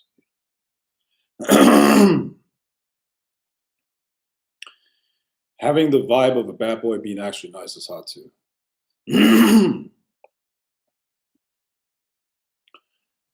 What is it? What is the sexual imprint of males and females? How does it affect us? No, no, no, no, no, no, no, no, no. Sexual imprint is for women. Women get a sexual imprint. It's a real thing. It's a real thing. Meaning, okay, it's essentially like this. Sexuality is something that has to be that is something that you can stretch or expand. Let me put it like this. Okay, example. Um, you're the first man that does something with her that she has never done before. He becomes the sexual imprint. He becomes the limits of her sexual spectrum, if you will. You're the guy that did it with her. So now that's kind of like her sexual imprint. You're for instance, there's a saying of what's the saying? Let's say she always had average sized penises, right? But then she finds a guy or has sex with a guy that has a larger penis. Okay. Um, she will adjust to that. Listen, this operates on many different levels. Even the vagina, at the vagina level, the vagina adjusts to the penis that's in there, right? So women are like a little bit designed to take a sexual imprint. You know what I mean? Let's say she never had anal sex. You're the first guy that has anal sex with her. You become the sexual imprint. You become the new limitation of what she's of what she does sexually. So if you are the most important, or one of the most important things that when you get into a relationship with a woman is you have to find out what she's never done sexually, and then you have to do it with her, or you should do it with her. You have to kind of guide her into that because you're the guy, you're her guide. You're the one that shows her the world externally, but also internally in herself. As the man, you have to be her guide. You understand? You have to be the guide of her soul, of her mind, you're her guide in the world.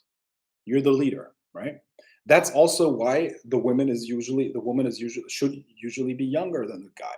Because otherwise, how are you going to lead her? If she's like twice my age, what am I really going to teach her in terms of those things? You get what I mean? What am I going to teach her sexually? If she's like 10, 15 years older, she's done all of those things, trust me. But if she's younger than me, she's less experienced, I can show her new things, if that makes sense, you know? And that's what we call sexual imprint. You become kind of like um the limits of her sexual world, if that makes sense. You see? So you should be able to stretch her imagination of what's possible sexually. Okay? That is a very, very important part. Even if it's just mentally, even if it's just mentally. For instance, like making her imagine things that are sexually that she never did sexually, you know, and then she does it with like even just mentally. That's that's almost doing it as in real life. You see what I mean? And you have to continuously expand that, expand it, expand it, expand it. That's yeah. I guess that's a sexual imprint because she will always go back to that. She will always go back to that. After she had a guy with a bigger penis, she will always go back to that to a guy that has a bigger penis, or she will always miss that. It is what it is. You see what I mean? If it was good for her, of course, if it was a pleasant experience, is what I'm saying. If you're the first guy that she had anal sex with, she will always crave that anal sex experience, you know, and other things. So, uh, and you're associated with that. That's why it's so valuable to be the first guy. If you can take the virginity of a woman, you're the man forever in her life. You're the first one. You're the first one. Unfortunately, that's super rare and super hard to do, at least in our society, right? It used to be the norm in the past, you know. I wonder what a woman thinks about that, or how do women feel about that? Wouldn't it be better to have their virginity taken by the right guy and stay with that guy forever? I don't know. Isn't that what a woman wants too? In my and listen, I would love to find a woman to to to have to take her virginity, to have that's an incredible gift, right? And then to stay with her and have children with her and raise a family with her. I would love that. That would actually be my dream, or one of my dreams. I would love that. Finding a virgin, having sex with her the first time, and raise a family with. That would be amazing. But where do you find something like that? You know. All right. I have a weird question. Is it unhealthy for a man if a man ejaculates every day, especially on an occult manifested level? No,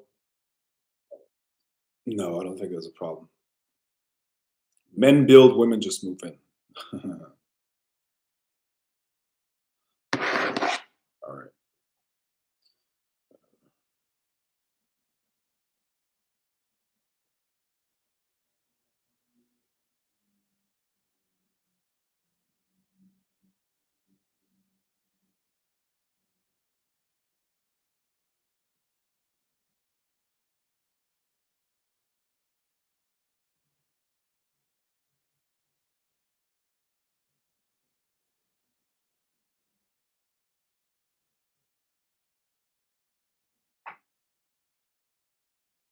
Gotta be fucking kidding me.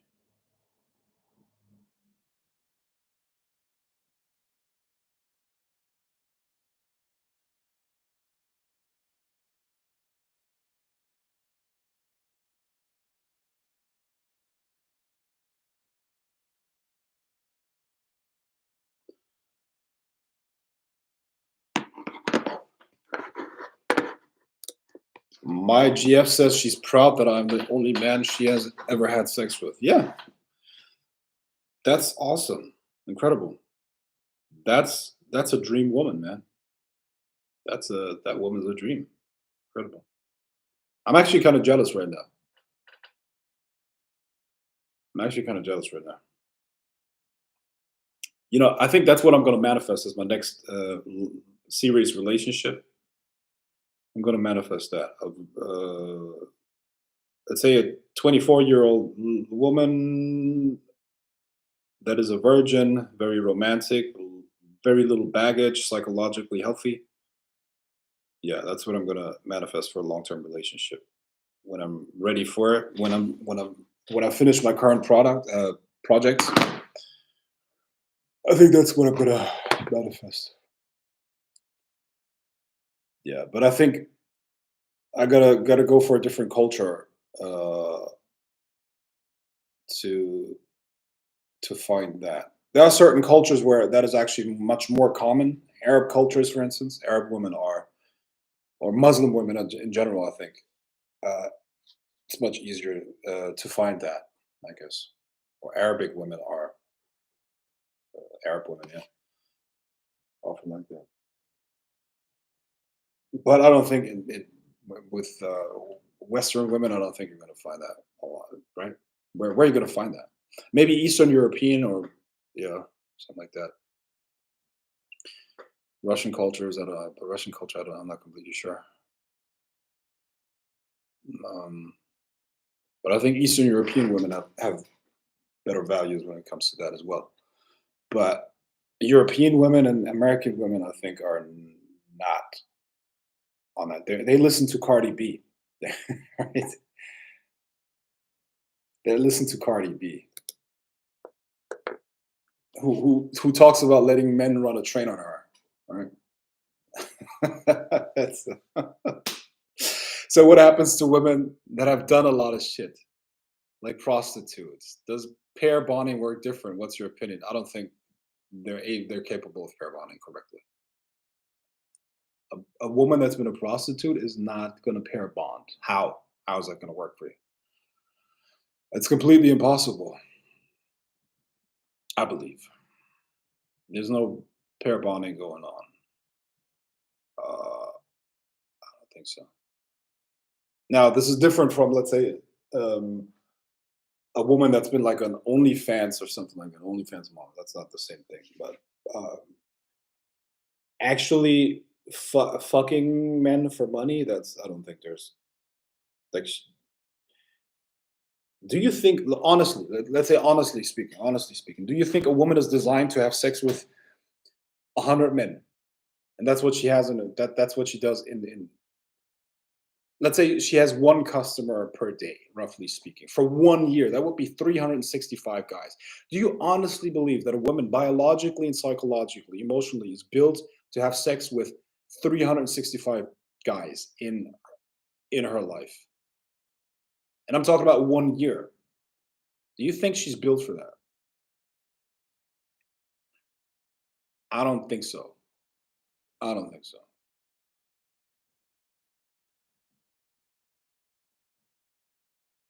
Even just think about it, man. Biologically speaking, just purely biological, a man produces millions of sperm every single day. Millions of sperm every single day. So biologically, we have been built to be able to impregnate lots and lots and lots of women, right? Women have one egg per month. I could father a child maybe 4 times a day, 5 times if I'm in a good mood. Okay. When I was, I would have done it. Listen, when I was 18, 8, 9, 10, 8, 9, 10 times a day, I could have impregnated a woman just in terms of ejaculation frequency. Nowadays, I could maybe do it, yeah, 4 times a day, 4 times a day, still. And I'm 37 years old now. Okay, I've been doing this from the age of 14, and I'm gonna keep doing that till I'm like 60 or something, like 65, 70. I don't know when my dick stops working. Okay, but for now, it is working. So theoretically, I could have impregnated how many women? Thousands of women. I could have impregnated thousands of women biologically without any repercussions to my body. My body is not hurting from that. Okay. Like I don't grow a child within me that's gonna like make me explode and all these other things. Okay. A woman's body changes when she gets pregnant and after she gives birth. Obviously, this is like most basic biology. So I am much more built to have sex with many, many, many, many women. And that's why I don't believe that there are repercussions to a man psychologically and biologically to having sex with a lot of women. I just don't believe like everybody can do whatever they want, obviously, right? But I just don't believe, even just biologically speaking, based on the argument that I just gave you, that women are built to have sex with a lot of men uh, without suffering a lot of consequences and repercussions from that. That's just my personal personal opinion. You see, and Anna says, "See, it's disgusting." Yeah, of course, it's disgusting. Women are not built for that. And you're telling me a prostitute's going to pair bond after having hundreds of men just you know run slide through her. You see, so I know a Muslim woman who lost her virginity at 35. Wow. Okay, well, 35 is a little bit that's maybe a little bit extreme, bro. That's maybe a little bit extreme at 35. But I mean that proves my point, you see. So there are women out there who are virgins at 24. I think that's what I'm going to go for next. In my next for my next serious relationship, I'm going to look for a virgin at 24. A little extreme. Yeah, 35 is that's a little extreme. At 35 she could have been a mom 10 times or 5 times, not 10 times, but you know what I mean? She could have had many, many, many children at that age. So Cardi B is all about the sexes battle, men versus women. Get as much as possible, no emotional baggage. Yeah, AKA trash. Cardi B is complete trash. What is that? It's like, what is that? Would any man be proud to have to call that thing his woman? Cardi, that's an animal. That's not even a person. That's an animal. Kidding me?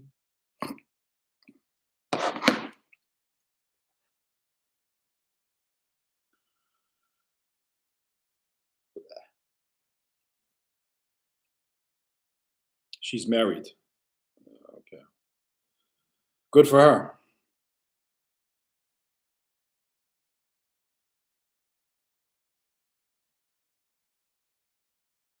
Let me look that up. Husband. Wow.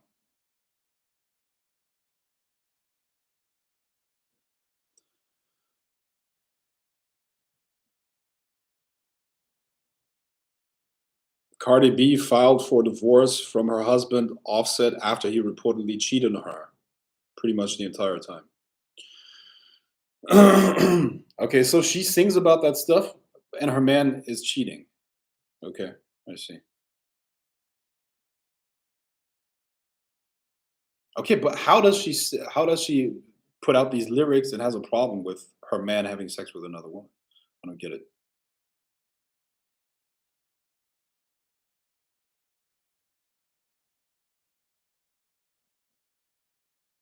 Never mind.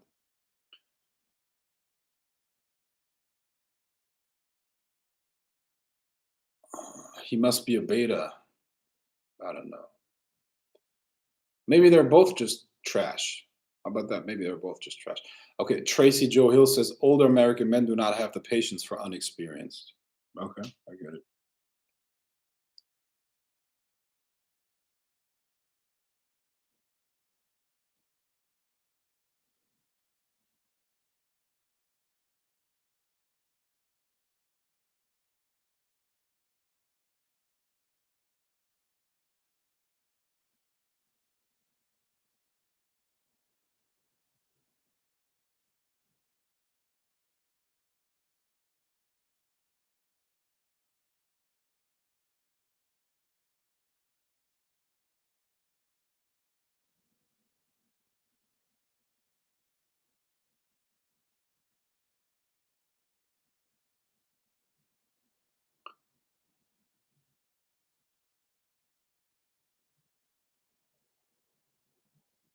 older American men do not have the patience for unexperienced women, and they definitely don't appreciate her. What do you guys say? Tracy says, um, um, older American guys do not appreciate unexperienced women, aka virgins. What do you guys think? Would you prefer a virgin or an experienced woman? Just type it in the chat. Virgin versus experienced. What do you prefer? Virgin versus experienced. Virgin experienced. Virgin experienced. That's for you guys. You're supposed to answer that question. Mr. Producciones says virgin. Okay, Producciones, that sounds Spanish. Maybe he's not American. Maybe he's American. Okay, you guys tell me. You guys tell us. Is it virgin or is it experience? Virgin experience. I prefer a lady who knows how to satisfy. Okay, so that means experienced. Okay, got it. All right. Anyone else who wants to chime in? So far it's 50-50. So far it's 50-50. Virgin.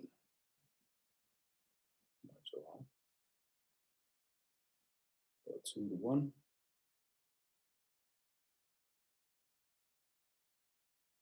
My Joe Haas says he's American. Okay, thank you. My girlfriend is not. What culture is your girlfriend from? Is she Middle Eastern? Maybe I should look for a Middle Eastern woman. She's Chinese. Ah, okay. I see. Interesting.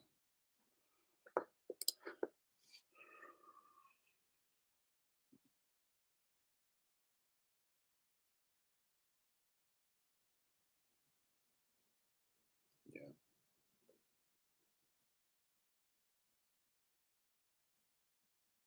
9 to 5 is for losers, says Virgin. Okay, thanks.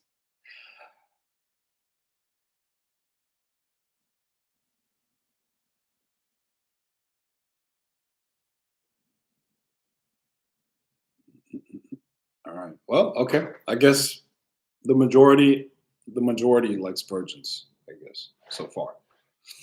Or would prefer a virgin over a woman that has a lot of experience. Okay.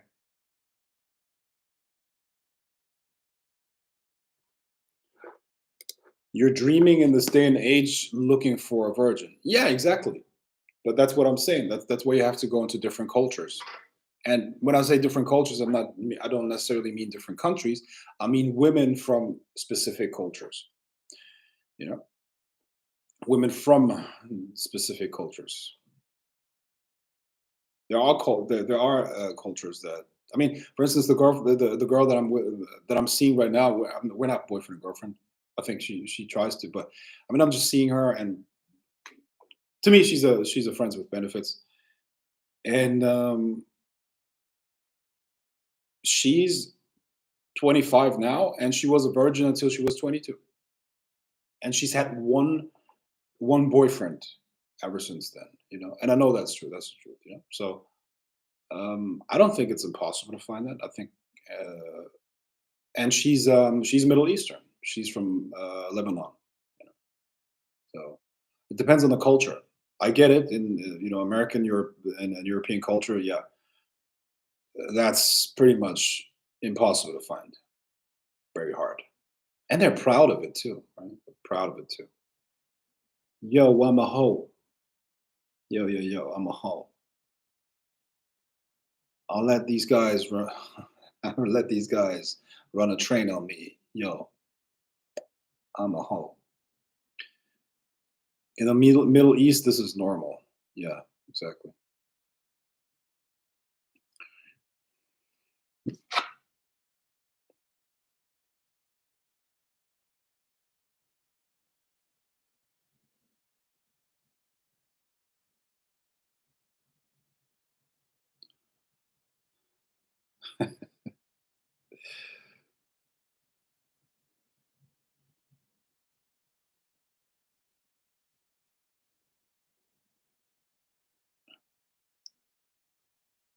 I'm gonna write a rap song. I'm gonna try to become Cardi B's ghostwriter. Hold on. Yo, I'm a hoe. Yo, I'm a hoe. Yo, I'm a hoe sucking sucking dicks for the dough. Sucking dicks for the dough. Sucking penis for the dough. Yo, I'm a hoe sucking penis for the dough. I got I got I got vibes. No, I got vibes. I like I got vibes. I got thighs. I got thighs.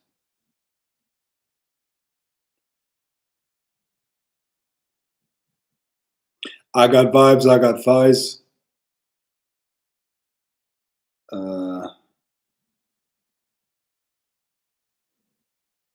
I suck you off and make you broke. Suck you off and make you broke. Make, that literally, this could literally be a Cardi B line. Imagine Cardi B saying this, right, with a stupid ass beat. Yo, I'm a hoe sucking penis for the dough. I got vibes. I got thighs. I suck you off and make you broke. Boom. Right.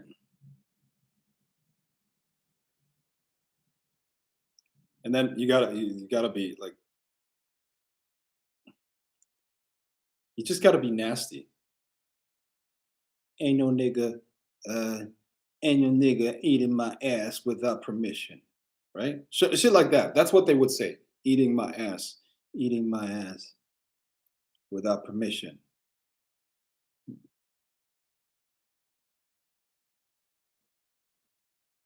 When I retarded, bro. Seriously. Okay. Her songwriters are mostly men. No shit.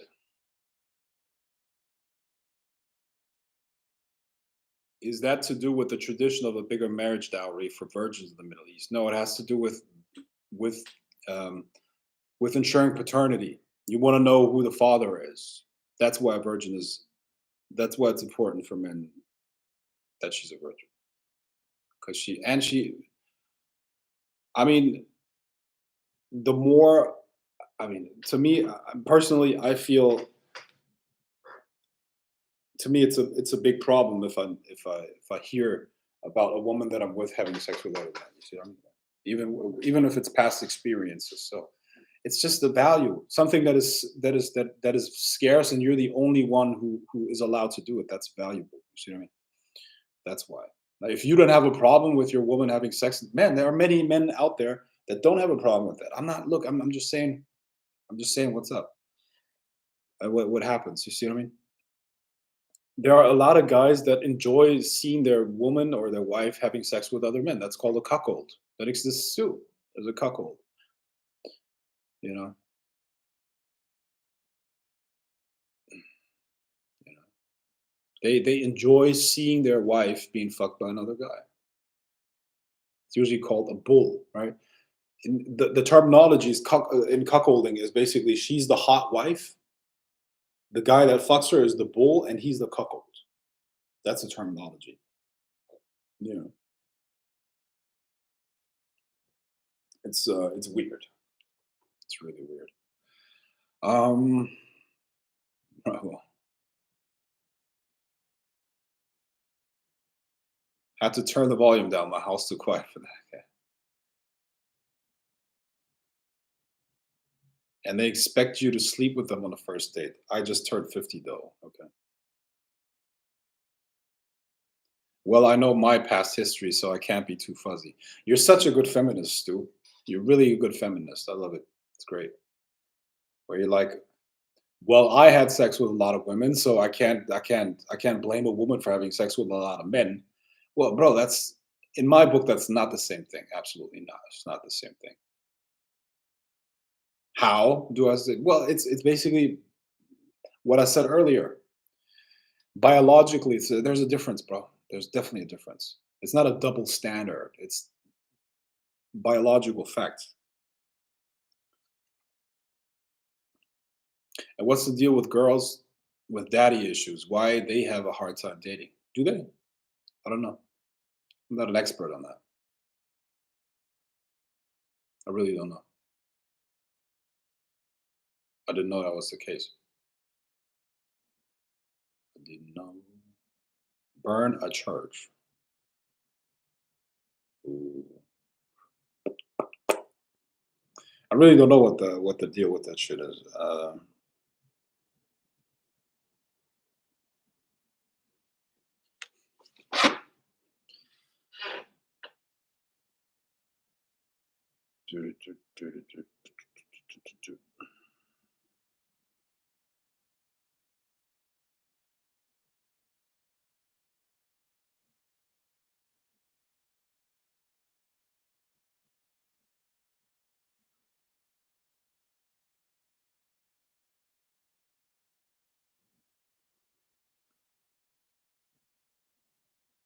Burn a church. Okay. Um, so I've been doing this for 2 hours now. I think I'm gonna sign off.